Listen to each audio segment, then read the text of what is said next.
Nació el 9 de septiembre de 1828 en Yasnaya Poliana.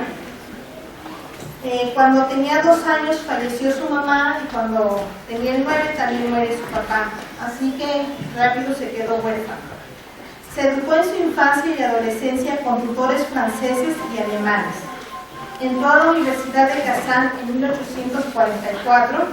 Primero estudió lenguas orientales y después leyes, pero abandonó los estudios. Le parecía inútil lo que le enseñaban y lo que le interesaba no lo veían en las clases. En 1851 se reunió con su hermano que era militar y decidió incorporarse también al ejército. Es más conocido por su obra literaria, especialmente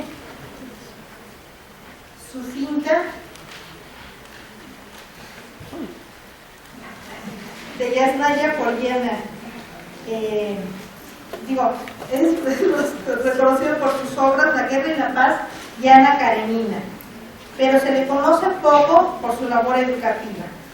Jean Fillou lo describe como un personaje fuera de lo común, doloroso, atractivo e irritante, con muchas contradicciones, y es de esta personalidad compleja que surge el deseo de enseñar. En el presente trabajo se hablará acerca de sus ideas educativas y de la escuela de Yasnaya Poliana, que aunque funcionó por breve tiempo, de 1859 a 1862, dejó una huella que contribuyó a mejorar la educación en Rusia y otros países. Juan Mata dice que a Tolstoy no se le puede considerar un pedagogo, ya que no elaboró una doctrina sistemática y coherente, sostenida en el tiempo como Froebel, Frenet, Jung o Freire. Más bien se le puede mirar como un hombre disconforme con las prácticas pedagógicas de su tiempo, pero que es atractivo por su voluntad de transformar y su carácter intuitivo y reflexivo. Bueno, voy a hablar los inicios de cuando se empieza a interesar en la educación. A los 21 años, León Tolstoy intenta crear una escuela para educar a los hijos de los campesinos, pero fue una labor difícil para él, ya que carecía de conocimientos profesionales. Cuando regresa a sus tierras después de la guerra, ya varios años después, en 1856, anuncia a sus siervos la intención de liberarlos, y estos lo ven con recelo. Entonces percibe que primero hay que instruirlos para que entiendan qué es la libertad. En Rusia, a mediados del siglo XIX, la mayor parte de la población, que eran los campesinos, eran analfabetos. La decisión entre la educación de las clases privilegiadas y la indigencia cultural de los pobres era, según Tolstoy, la fuente de muchos antagonismos y desgracias sociales. Frente a las injusticias que observa, decide tomar acción en la educación, llevando como lema los conceptos de humanismo, democracia y libertad. Él dice que la educación debe ser para todos y así se erradicará el despotismo y la violencia, la superstición y la injusticia. Comienza a leer obras especializadas en educación, a contactar con profesionales de la docencia, filósofos o profesores universitarios, y a estudiar experiencias de otros países. Analiza los problemas de la educación en Rusia, tomando como principio las necesidades del pueblo. En 1857 emprende un viaje a Europa con el fin de estudiar en la práctica las instituciones educativas de diversos países. Retorna a Rusia y abre la escuela de Yasnaya Poliana para los hijos de los campesinos en otoño de 1859. En 1860, otra vez hace un viaje a Europa y visita Alemania, Francia, Italia, Bélgica, Suiza e Inglaterra. Asiste a una conferencia de Charles Dickens sobre educación, conversa con Proudhon, se entrevista con Lenin, que era un educador e historiador revolucionario, y discute temas del desarrollo social con Herzen, que era un escritor y filósofo ruso que emigró de la Rusia zarista. Tolstoy buscaba resolver los problemas de la instrucción pública en Rusia e ideas para su escuela. No encuentra el modelo que él desea. Cuando Tolstoy tiene la idea de fundar una escuela, está entusiasmado por Rousseau, con quien comparte el pensamiento de que el niño es por naturaleza una criatura pura y cuyo desarrollo libre no hay que perturbar. La influencia del maestro debe ser mínima. También comparte la idea de regresar a la naturaleza para evitar la corrupción de la sociedad. La escuela de Yasnaya Poliana estaba situada en la mitad del bosque para que los niños y niñas aprendieran en un medio natural. En una carta a Bernard Bouvier, Tolstói le dice que Rousseau ha sido su maestro desde que tenía 15 años.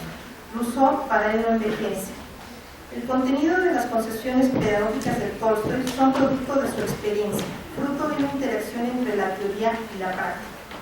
De acuerdo con Juan Mata, son tres los principios que guían su pensamiento y acción pedagógica. El primero, el respeto a la personalidad del niño. El niño y sus intereses deben ser el centro de toda educación. Si al niño no le coacciona ni se le obliga a aprender ni se le castiga por su distracción e inasistencia, la curiosidad se activará y el aprendizaje se producirá. Tolstói confiaba en el deseo natural de los niños por aprender. La segunda es la libertad. Los niños decidirán qué aprender y cómo aprender. Tienen el derecho de ir a la escuela y si van, de no escuchar al profesor. Tolstói defendía la ausencia de disciplina y la no violencia. La libertad exige una relación humana con el alumno, un respeto de su dignidad personal. El proceso cognoscitivo tiene que ser libre. El alumno debe hacer su propio esfuerzo y realizar una actividad cognoscitiva independiente y voluntaria. Solo así la enseñanza puede ser eficaz. Otro aspecto importante del principio de la libertad es el social. Tolstói oponía una educación popular que emanara de la sociedad a la burocracia gubernamental. Reclamaba el derecho de conceder al pueblo la libertad de crear escuelas, cuyas actividades estuvieran determinadas por el propio pueblo. Y el tercero es la igualdad. Todos los niños tienen derecho a la enseñanza, sin distinguir su origen social o económico. Tolstói definía el concepto de educación como una actividad basada en la necesidad de igualdad. El derecho universal a la instrucción era un acto de justicia. Bueno, ahora voy a hablar de la escuela de Yasnaya Pollana. Al abrir la escuela, solo asistieron el primer día 22 niños entre 7 y 13 años. Al mes la cantidad de alumnos era el triple, pero la asistencia variaba porque de abril a octubre algunos de los niños iban a trabajar al campo. La mayoría eran hijos de campesinos. Se crearon tres grupos, el inferior, el medio y el superior. Las materias eran las mismas que se impartían en otras escuelas. Lectura mecánica y progresiva, escritura, caligrafía, gramática, historia sagrada, historia de Rusia, dibujo lineal, campo, matemáticas, conversaciones sobre ciencias naturales y por último instrucción religiosa. La escuela era gratuita. En las aulas de la escuela había grandes ventanales y no era malo si los niños se perdían viendo al horizonte. Los maestros tenían un horario fijo, los alumnos no. Los niños sabían las materias que había y el lugar donde se daba, y si les interesaba asistían. Las clases empezaban entre 8 y 9 de la mañana. Al mediodía había un descanso para comer. Luego retomaban otras 3 o 4 horas. Había 4 profesores que dictaban de 5 a 6 horas de clase. En la sala de estudios había libros y mesas donde los niños o niñas se reunían para leer o hacer trabajo. Tolstói describe así las actividades de la escuela. Por la mañana suena la campana. Los niños llegan poco a poco. No llevan libros ni cuadernos, ya que nunca se les deja tareas para realizar en su casa. Tampoco tienen que recordar las lecciones que vieron el día anterior. El maestro entra en la sala, toma de un armario los libros y los distribuye. Los niños se sientan donde quieren, sobre los bancos, las mesas o en el tarimado. Se pueden dar 3 o 4 lecciones, pero si los niños se dejan llevar por el entusiasmo, se prolonga el tiempo de una sola y en lugar de acabar en 1 hora, se alarga por el tiempo que ellos lo decidan. Las últimas clases en la noche son las de campo, lectura progresiva, deberes escritos o experiencias de física y terminan alrededor de las 9 de la noche. En las salas hay grandes pizarras donde se anotan las conclusiones. En la parte exterior de la escuela hay corrales con animales domésticos de toda clase, plantaciones de cereales, flores y frutas. Los niños se hacen cargo de su cuidado y se aprovecha para dar explicaciones de biología. También hay algunos talleres como el de carpintería, así como paseos por el bosque en los que al regreso expresan su experiencia por escrito o en dibujos. Estas actividades tampoco eran obligatorias. En la escuela los maestros estimulan el desarrollo de la capacidad creativa y que los niños asimilen consciente y activamente los conocimientos a través de composiciones. Esta es una de las actividades que más les gusta a los niños y las realizan también fuera de la escuela. En el caso de la clase inferior, o sea los más pequeños, cada uno escribe a su antojo con el tipo de letra que quiera, ya sea de molde o fusil. En la escuela también se rescatan los conocimientos, habilidades y actitudes que se adquieren fuera de esta.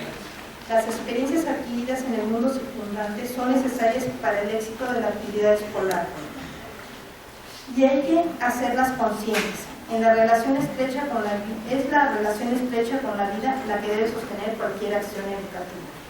En la escuela de Yasnaya Poliana no se hacían exámenes. Se confía en la espontánea colaboración entre maestros y alumnos.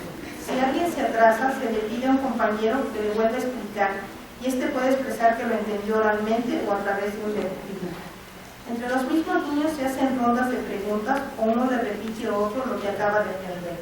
Tolstoy critica los exámenes que se aplican en otras escuelas en que les piden a los niños repetir palabra por palabra. Cuando hay alboroto, Tolstoy sugiere que es mejor dejar que los niños se calmen por sí mismos. Pensaba que el ser humano es ordenado por naturaleza. Cuanto más adelantan los niños en el estudio, más se imponen la necesidad del orden. Ellos mismos echan afuera a los que obstaculizan el trabajo. Tolstoy narra la experiencia de un niño que roba y cómo deciden entre todos su castigo. Ponerle un letrero de ladrón. Cuando el niño vuelve a decidir en sus actos, Tolstoy reflexiona y en su decisión de la no violencia le arranca el letrero que ya le habían puesto por segunda ocasión y le dice al niño que se vaya donde quisiese. Tampoco se castiga a los niños por resultados poco satisfactorios en sus estudios.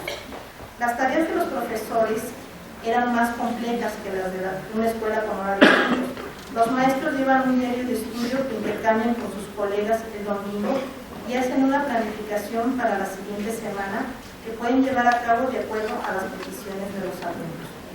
Se exigía del maestro un constante esfuerzo moral e intelectual, así como la aptitud para captar en cualquier momento la situación y las posibilidades de cada uno de los alumnos.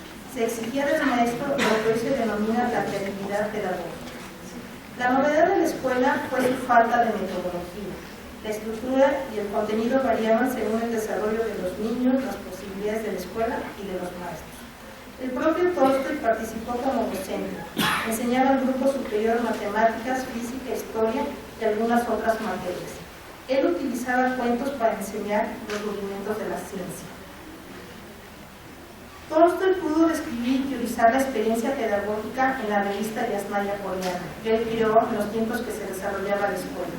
En ella se describían los nuevos métodos de enseñanza y principios de la administración de la instrucción pública.